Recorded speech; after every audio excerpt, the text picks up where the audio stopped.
ولی کے پہچاننے کے لیے کرامت شرط نہیں ہے، کرامت ایک ذریعہ ہے، ضروری نہیں ہے۔ کتنے اولیاء ہیں جن کی کرامات ہمارے تک نہیں پہنچی لیکن وہ اللہ کے ولی ہیں۔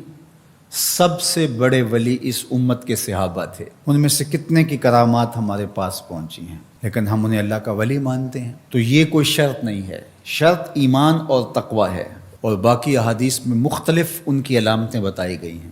الذین اذا رأوا ذکر اللہ، ایمان اور تقوی سے متصف بندگان خدا کی ایک علامت یہ ہے جب تم ان کی صحبت میں بیٹھو تمہیں خدا یاد آ جائے، اللہ کی یاد آنے لگے۔ تو کرامت معیار ولایت نہیں ہے اور شرط ولایت بھی نہیں ہے۔ تھوک کے حساب سے مارکیٹ میں بہت سارے لوگوں کی جعلی کرامات موجود ہیں، تو اولیاء کے لیے ہم عقیدت اور محبت کے جذبات رکھتے ہیں تو پھر مارکیٹ میں 2 نمبر بھی اس کا آئے گا۔ اور ہمیں پتہ ہے غذائی اجناس سے لے کر کے ادویات تک اور دیگر ضروریات زندگی تک کہ اصل کیا ہے اور نقل کیا ہے، تو ہمیں اس میں بھی غور و فکر کرنا چاہیے کہ اصل کیا ہے اور نقل کیا ہے، نہ یہ کہ ہم چند بدطینت لوگوں کی وجہ سے حقیقت کا انکار کر دیں۔ تو آج بھی کچھ لوگ ہیں جو کہتے ہیں جی چھوڑو، ہم نہیں مانتے کرامتوں شرامتوں کو، اس طرح کے لفظ بولتے ہیں، جبکہ کرامت کا من حیث الکرامت انکار کفر ہے۔ اگر کوئی کہے میں کرامت کو ہی نہیں مانتا تو یہ کفر ہے۔ وہ کرامتیں جن کا بیان قرآن مجید میں موجود ہے، جس طرح آصف بن برخیہ کا تخت بلقیس لانا، حضرت مریم سلام اللہ علیہا کے حجرے میں بے موسم پھلوں کا آنا، اصحاب کہف کا 300 سے زائد سال کا عرصہ سوئے رہنا کھائے پیے بغیر، اور رب ان کی کروٹیں بھی بدلتا رہا، یہ قرآن میں مذکور ہے۔ تو اس کا انکار بھی کفر ہے، قرآن کا انکار لازم آتا ہے۔ اگر کسی کرامت کا بیان حدیث متواتر میں ہو تو اس کا انکار بھی کفر ہے، لیکن ایسی کوئی کرامت نہیں جس کا ذکر حدیث متواتر میں ہو۔ البتہ احادیث مشہورہ اور احادیث احاد میں کرامات کا بیان موجود ہے، تو ان کا انکار بھی گمراہی ہے۔ جس طرح وہ 3 لوگ جو غار میں پھنس گئے تھے، انہوں نے پھر دعائیں کی اور پتھر ہٹا۔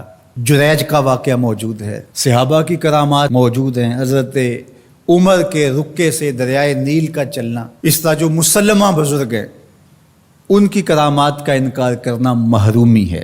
لیکن یہ بات بھی ذہن میں رکھے کہ کرامت اللہ کی طرف سے بندے کو دی جانے والی ایک عزت ہے، لیکن ولی کی زندگی کا مقصود رضائے الہی کی طلب ہے، کرامتوں کی طلب نہیں۔ لیکن عمومی طور پہ ہمارے اسٹیجوں کے اوپر اولیاء کے حوالے سے جو بات کی جاتی ہے، بس آپ سننے کے لیے بیٹھے ہیں اور خطیب صاحب نے کان پہ ہاتھ دھرا اور 2-4 کرامتیں سنائی اور چلے گئے، معیار بتایا ہی نہ، جس کے نتیجے کے اندر بہت سارے عوام اس سے غافل ہوتے ہیں۔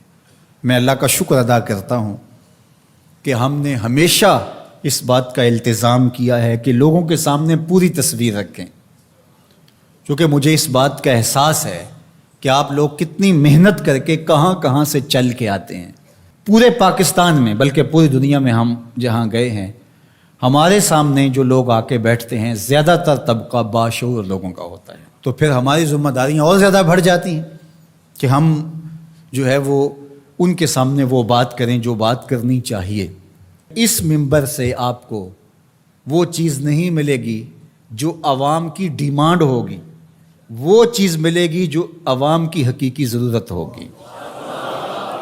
اس پر میں بھی اللہ کا شکر ادا کرتا ہوں، اس پر آپ کو بھی اللہ کا شکر ادا کرنا چاہیے، اور نہ یہ کہ کچھ 2 نمبر لوگوں کے رد عمل میں ہم حقیقت کا انکار کر دیں، جس طرح معتزلہ کر رہے ہیں، اور ایک طبقہ وہ ہے جو رتب و یابس کو قبول کر رہا ہے، اور آپ نے ایسے شخص، ایسے لوگ کہ جو اچھے انسان بھی نہیں ہیں، لوگوں کو دیکھا ہے کہ ان کو ولی مان رہے ہیں اور ان سے اپنی حاجتیں طلب کر رہے ہیں، ان کو ہادی مان رہے ہیں، مرشد مان رہے ہیں۔ وہ شخص جو خود آشنا بھی نہیں ہے، وہ تمہیں منزل آشنا کیسے کرے گا؟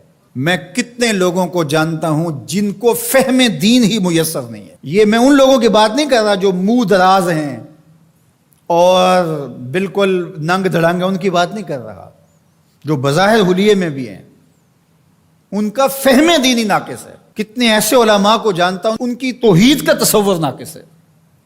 تو یہ بدبختی ہوتی ہے. اب وہ کیا کسی کی رہنمائی کریں گے؟ جو خود ڈوب رہا ہے وہ کسی کا ہاتھ کیسے پکڑے گا؟ لیکن عوام ظاہر ہے ان کے گرد آئے اور ان کا کاروبار چمک رہا ہے، اور کرامتیں ہیں کہ تھوک کے حساب سے بنتی ہیں، اور پھر اس کی مارکیٹنگ کرنے والے بھی ہوتے ہیں، اور پھر اسی بنیاد پر ہی جو ہے وہ ان کا سارا سلسلہ چلتا ہے. اللہ کے ولی یہ نہیں چاہتے کہ ہماری کرامات ظاہر ہوں اور لوگ ہماری طرف لپکیں ہماری کرامت کی وجہ سے. یہ نہیں ہے. الکرامات حیض الرجال. جس طرح عورتیں ایام مخصوصہ کو چھپاتی ہیں، اللہ کے ولی بھی چھپاتے ہیں. وہ نہیں چاہتے کہ ہم اس حوالے سے جو ہے وہ پہچانے جائیں. باقی دور موجود کے اندر کسی صالح متقی شخص کی کوئی ایسی بات سامنے آئے تو شریعت کے میزان پہ پرکھا جائے. اگر وہ شریعت سے متصادم نہیں ہے تو مان لینے میں کوئی حرج نہیں ہے. لیکن اگر کسی کی سمجھ میں نہیں بھی آتا تو فرق نہیں پڑتا. لیکن کسی ولی سے کوئی دشمنی نہ رکھے. جو کسی ولی سے دشمنی رکھے تو اللہ فرماتا اس کا میرے ساتھ اعلان جنگ ہے، تو وہ پھر شخص محروم کر دیا جاتا ہے.